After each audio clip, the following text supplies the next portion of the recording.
Hallelujah! Hallelujah! Hallelujah! Hallelujah! Hallelujah! Hallelujah! Hallelujah! Pagdaig ng Diyos, Hallelujah!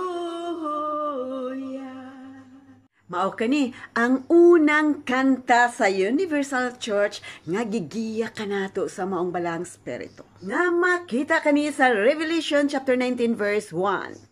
Nga nagaingon, humani-ani, nadungog na ako. Susama sa mga nag-agulo nga mga katawhan. Gikan sa langit nga naninggit, Hallelujah!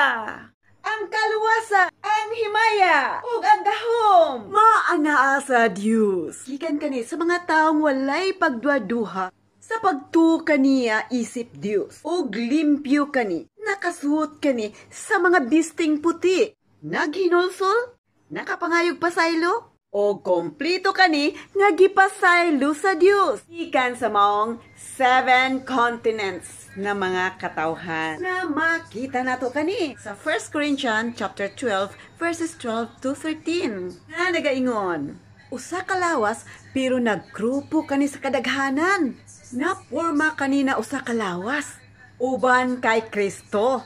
Tungod kay kitang tanan, binunyagan sa balang spirito. Jews or Greeks man, sulugoon or mga libre, o gihatagan kita sa pag-inom sa maong usa ka espiritu lamang. Mahinumduman nga ang 7 days creation gipanghimo kani sa mga religious leader nga 7 years. Ug ang kamatuoran nga 1 day ra gid niya nahuman ang matag butang og 7 days nahuman tanan.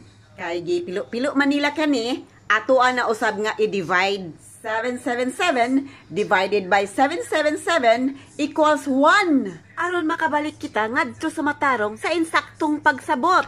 The Holy Spirit of Jesus Christ is the head of the church, which is the universal church, the 7 continents. Nga ang Dios Aman usa ka balang spirito magbubuhat. Aduna titay anak na manunubos, gipatay, nabanhaw, og nahimo na usab kini na balang spirito na mao kana ang ikatulong personas. Ang balang spirito sa amahan og ang balang spirito sa anak nagkonsaba, og mao kani ang istorya sa Holy Trinity. In the name of the Father and of the Son and of the Holy Spirit. Nga nagaingon sa John chapter 10 verse 30. Ako ug ang amahan usa lang. Nakasulat, hinagiban, pulong sa Dios.